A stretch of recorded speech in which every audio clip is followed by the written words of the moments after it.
নমস্কার। লক্ষ্মী জনার্দনপুর গ্রাম পঞ্চায়েতের উদ্যোগে যে গ্রামীণ মেলা হচ্ছে, আজকের সেই গ্রামীণ মেলাতে উপস্থিত হতে পেরে ভীষণ ভালো লাগছে এবং আরো ভালো লাগছে যে আমার যে সাবজেক্ট যোগাসন, সেই যোগাসন নিয়ে একটা সুন্দর প্রতিযোগিতার আয়োজন করা হয়েছে। এর জন্য আমি এই গ্রাম পঞ্চায়েতের যিনারা পরিচালনা দায়িত্বে আছেন সবাইকে প্রথমে ধন্যবাদ জানাই এবং এর জন্য সবার কাছে হাতে তালিও চাইব, কারণ সত্যি ভীষণ ভালো উদ্যোগ। হয়তো আমাদের এই দিকে যে যতগুলো গ্রামীণ মেলা হয়, প্রথম হয়তো এই লক্ষ্মী জনার্দনপুর গ্রাম পঞ্চায়েত যোগাসন বিষয়টাকে নিয়ে ভাবছে। আমি বর্তমানে আমার একটু কথা বলি। আমি বর্তমানে আমাদের যে West Bengal state yoga association আছে, সব থেকে পুরনো যেটা, আমি তার বর্তমান দক্ষিণ 24 পরগনা জেলা সম্পাদক এবং স্টেট জাজ, এবং আমাদের যে গভর্নিং বডি আছে স্টেটে তার ওয়ার্কিং সেক্রেটারি, এবং এরকম জায়গা থেকেই আমি উঠেছি। কিন্তু আজকের ভীষণ ভালো লাগছে যে আমাদের গ্রামও এগিয়ে এসেছে, ভীষণ ভালো উদ্যোগ।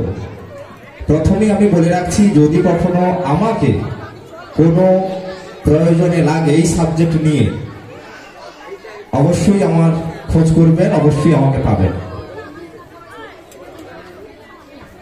আমি এবারে আমাদের যে বিষয়টা যোগাসন বিষয়, যিনারা অভিভাবিকা এসেছেন ছাত্রছাত্রীদের সঙ্গে, প্রতিযোগীদের সঙ্গে, কিংবা দিদিমণি কিংবা শিক্ষক কিংবা শিক্ষিকা যিনারা এসেছেন, আপনাদের কাছে আমার কয়েকটা নিয়মাবলী আমি বলে দিচ্ছি আমরা কিভাবে যোগাসন প্রতিযোগিতাটা করব।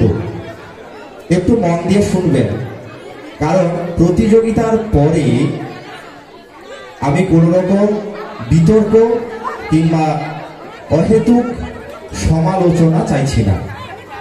চাইছি এইভাবে আনন্দমুখর ভাবে যেভাবে শুরু হচ্ছে সেইভাবেই যেন এই প্রতিযোগিতা শেষ হয়। প্রথমত 1 নম্বর, একটু মন দিয়ে শুনবেন। যিনারা এসেছেন ছাত্রছাত্রীদেরকে দায়িত্ব নিয়ে, আপনারা একটু মন দিয়ে শুনবেন। বুঝতে অসুবিধা হলে আমাকে আরেকবার জিজ্ঞাসা করে নেবেন, কিন্তু এটা নিয়ে কোনো রকম বিতর্ক কিংবা সমস্যা যেন না হয়, সেটাই আমি চাইব। প্রথমত, আমি দেখলাম যে এখানে কোনো আসন নির্দিষ্ট নেই, কেবলমাত্র বয়স নির্দিষ্ট আছে। এই কারণে আমি কোনো আসন নির্দিষ্ট করছি না, শুধুমাত্র 4টে আসন দেখা হবে পছন্দ মতো। 1 নম্বর নিয়ম, পছন্দ মতো ছাত্রছাত্রীরা 4টে আসন করবে তোমার পছন্দ মতো। দিদিমণি একটু মন দিয়ে শুনবেন, কারণ সমস্যা হলে আপনারাই সামলাবেন। প্রথমত আমরা 4টে আসন দেখব তোমাদের পছন্দ মতো। বোঝা গেল? প্রত্যেকটা আসনের জন্য 10 নাম্বার নির্ধারিত। কত নাম্বার? 10 নাম্বার। প্রতিটি আসনের জন্য তোমরা পাচ্ছ 10 নাম্বার। কোন আসন করতে গিয়ে যদি তুমি প্রথম চান্সে করতে না পারো, হয়তো তুমি করতে গিয়ে পড়ে গেছো, তোমরা যেহেতু নতুন এবং সুন্দর একটা প্রতিযোগিতা হচ্ছে, আমি চাইছি না প্রতিযোগিতায় বিষাদ আসুক, সেই কারণে তোমাদেরকে সেকেন্ড চান্স দেওয়া হবে। একটু মন দিয়ে শুনবেন, সেকেন্ড চান্স তোমাদের দেওয়া হবে, কিন্তু সেকেন্ড চান্স যখন দেওয়া হবে তখন কিন্তু নাম্বার কাউন্টিং হবে 5 থেকে। একটু মন দিয়ে শুনবেন।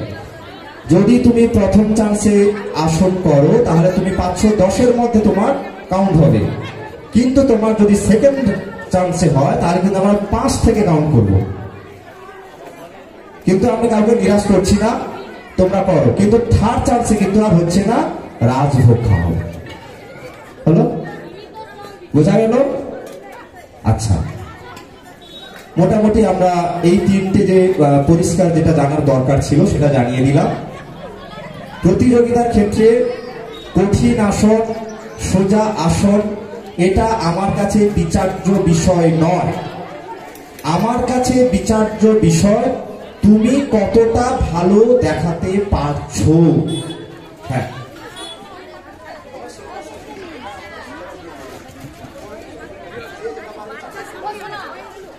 আমার কাছে কোনো সিলেবাস নেই, কিছু নাই।